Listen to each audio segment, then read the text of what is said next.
Karnataka special bisi bele bath recipe. கட்டாயமாக இது சாம்பார் சாதம் கிடையாது, பட் சாம்பார் சாதத்தோட ரிலேட்டட்னு வேணால் சொல்லலாம். சாம்பார் மசாலாவுக்கும் பிசிபெலாபாத் மசாலாவுக்கும் கொஞ்சம் டிஃப்ரென்ஸ் இருக்குது. பிசிபெலாபாத் மசாலாவில் நம்ம கோகோனட், பட்டை, கிராம்பு இதெல்லாம் சேர்ப்போம். சாம்பார் மசாலாவில் நம்ம அதெல்லாம் சேர்க்க மாட்டோம். பிசிபெலாபாத் மசாலா பவுடர் ரெசிபி வேணும்னா இதுக்கு முந்தின வீடியோவில் நான் அப்லோட் பண்ணியிருக்கேன், அதை பார்த்துக்கோங்க. அப்படி இல்லைன்னா இந்த வீடியோவோட லாஸ்ட் எண்டு ஸ்க்ரீனில் கொடுக்குறேன், டிஸ்கிரிப்ஷன் பாக்ஸில் லிங்க்கை கொடுக்குறேன், அதை கிளிக் பண்ணியும் நீங்கள் மசாலா ரெசிபி பார்த்துக்கலாம். இப்போ நம்ம ரெசிபி எப்படி செய்கிறதுன்னு பார்க்கலாம். இதுக்கு ஒரு பவுலில் 1 கப் நம்ம டெய்லி யூஸ் பண்ணுற சாப்பாட்டு அரிசி சேர்த்துக்கோங்க. இது கூட 1/2 கப் துவரம்பருப்பு, 1/4 கப் பைத்தம்பருப்பு சேர்த்துக்கோங்க. பாசிப்பருப்பு 1/4 கப் சேர்த்துக்கோங்க. இதனால் தண்ணி ஊற்றி 3 டைம் வாஷ் பண்ணி எடுத்தாச்சு. இப்போ இது கூட மூழ்கிற அளவுக்கு தண்ணி சேர்த்து ஒரு 1/2 மணி நேரத்துக்கு இதை ஊற வச்சிடலாம்.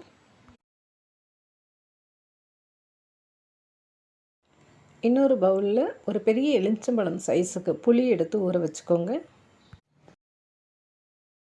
நம்ம ஊற வச்ச அரிசி பருப்பு 1/2 மணி நேரம் ஆயிடுச்சு. இப்போ நம்ம குக்கரில் மாற்றிக்கலாம். இது கூட ஒரு 5 பல் பூண்டு தோலை உரிச்சிட்டு சேர்த்துக்கோங்க. இது கூட நம்ம சாம்பாருக்கு என்னெல்லாம் வெஜிடபிள் போடுவோமோ எல்லா வெஜிடபிளும் இது கூட நம்ம சேர்த்துக்கலாம்.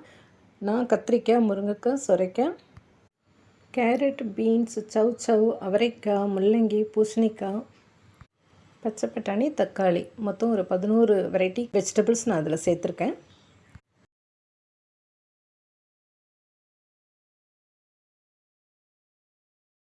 இது கூட ஒரு 1/2 டீஸ்பூன் மஞ்சப்பொடி சேர்த்துக்கோங்க. பெருங்காயம் சேர்த்துக்கோங்க. இதுக்கு தேவையான உப்பு சேர்த்துக்கோங்க. இது வேகிற அளவுக்கு நம்ம தண்ணி சேர்த்தா போதும். ஸோ இது மூழ்கிற அளவுக்கு தண்ணி சேர்த்துருக்கேன். தண்ணி மெஷர்மெண்ட்லாம் எதுவும் வைக்கல. எல்லா வெஜிடபிள்ஸ் அண்ட் அரிசி பருப்பு மூழ்கிற அளவுக்கு நான் தண்ணி வச்சுருக்கேன். குக்கரை மூடி அடுப்பில் வச்சுட்டு ஒரு 4 விசில் வர வரைக்கும் வேக வச்சு எடுத்துக்கோங்க. அரிசி பருப்பு நல்லா குழஞ்சி வரணும். ஸோ 4 விசில் வச்சு எடுத்துக்கோங்க.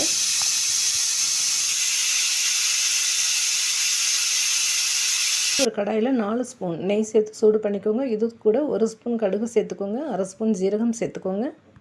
கடுகும் ஜீரகமும் நல்லா பொரிஞ்சதுக்கப்புறமா சின்ன வெங்காயம் ஒரு 10-15 சின்ன வெங்காயம் எடுத்துக்கோங்க.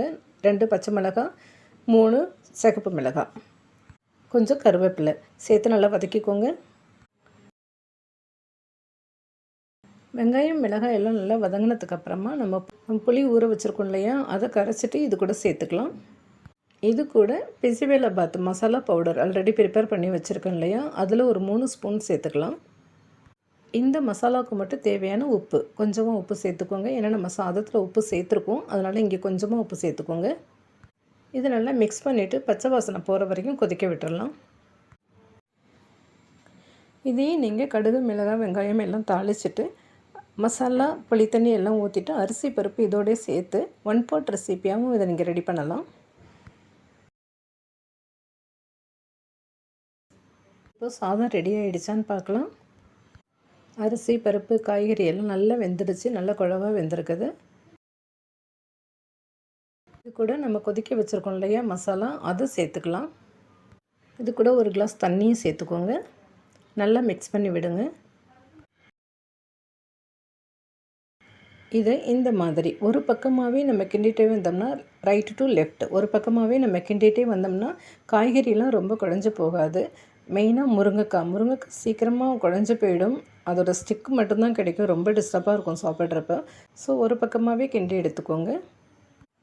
மசாலா பச்சை வாசனைலாம் போயாச்சு, அதனால் நம்ம ஜஸ்ட்டு மிக்ஸ் பண்ணால் போதும். நல்லா பாட்டம் வரைக்கும் மசாலா போகிற மாதிரி மிக்ஸ் பண்ணி எடுத்துக்கோங்க.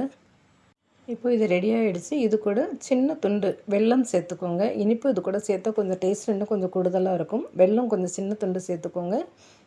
கொத்தமல்லி இலை சேர்த்துக்கோங்க. நல்லா மிக்ஸ் பண்ணிக்கலாம்.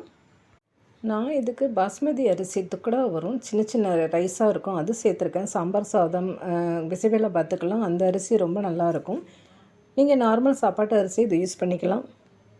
வெஜிடபிளும் நீங்கள் இவ்வளோ வெஜிடபிள் போடணுன்னு அவசியம் இல்லை. 2-3 வெஜிடபிள் போட்டு கூட இந்த ரைஸ் நம்ம ரெடி பண்ணலாம்.